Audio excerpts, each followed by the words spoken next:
Hiya! If you're my Facebook friend, I think one of the things that you'll notice is I'm a fervent Christian. I wasn't always like this, it only happened about 4 years ago, and I thought it would be a good time to sort of introduce myself in that regard. What happened was I was in a state of complete fear. Everything around me and inside me was just crumbling, and there was nowhere to turn to. I had a newborn baby, and I was just so afraid. I just couldn't stop shaking for like 16 hours. I like to sing, so I was in a gospel choir, and through the gospel choir I went to church, and I quite liked it. And I didn't know who Jesus was or anything. I just thought, oh, maybe it'd be nice to be a Christian. But that was the extent of it. And one day my husband Richard, he told me that Jesus is God. And I said, what do you mean he's God? I thought, I had all these different ideas about enlightenment and things. I thought he was a prophet, or he had attained Christ consciousness and things of that nature. And it just didn't make sense to me that he would be God. So in that state of fear, I just really didn't have anything else. Everything was crumbling all around me, and I said, if you're real, and this is, I'll show you what it was. Like, I was standing on the edge of my own understanding of the world.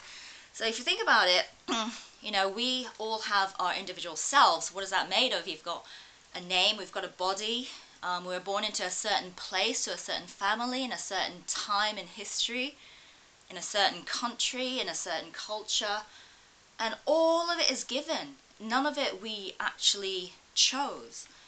And the only thing that we have been choosing are the individual choices that we make in life, which makes our worldview, our understanding of, everything that we learnt, that we've experienced, and we build up a worldview. So I was standing on the edge of it, meaning it was all dark. It wasn't white like that. It was all dark, and beyond it was beyond my understanding. It was mystery. And if you think about it, the visual spectrum, how much can we see of reality? If we put like infrared goggles on, we can see a little bit more, but the spectrum itself is from whatever wavelength it is. Same with the auditory spectrum, same with the smell. Dogs can smell a lot more than we can, bats can hear a lot more than we can, but the spectrum of the information that we are able to gather through our five senses is actually very, very, very limited.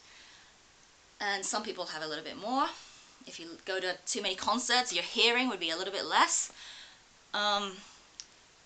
So if reality was like 360 degrees, and we're only able to perceive like a fraction of it, and we create our own understanding of the world through those five senses and the experiences and everything that's given to us, then what's beyond it? And I always sort of sought after God, the eternal, and in that utter state of fear, I said, Jesus, if you're God, if that's real, if you are beyond our understanding, then I want proof.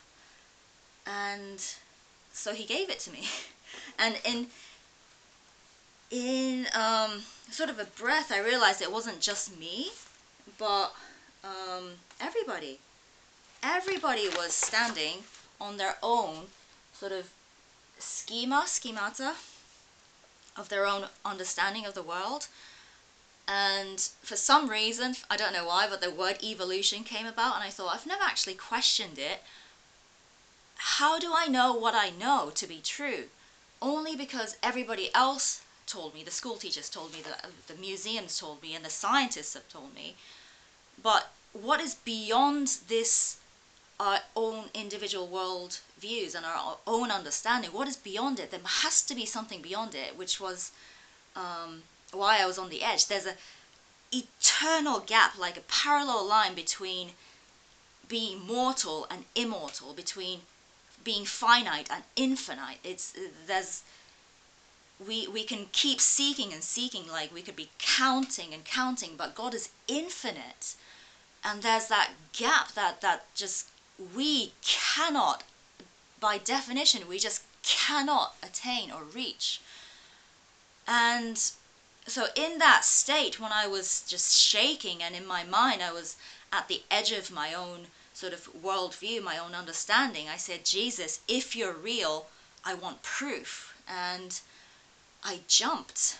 I jumped thinking maybe he might catch me. There was faith. There was a little bit of faith. Maybe he might catch me. And what happened was I landed on solid ground. And it's like smooth. It's so solid. It's diamond. And this happened 4 years ago. And my life has completely changed. I have no fear anymore. And reality, he's shown me to be much, much bigger than we can ever imagine. It's so much bigger than this world. And anyway, I just wanted to share that with you because, we're all stuck at home, and there's, a lot of things go through our minds and our hearts, and it's a very, trying time. So I would, just wanted to share that and sort of challenge you even, maybe. Think about what makes you who you are, and I could only testify of what happened to me, but give it a try, give it a try. I just absolutely testify that he's real. I pray and he answers me, and that feeling has not gone away. It's just gotten stronger and stronger and stronger. So I hope this has put something,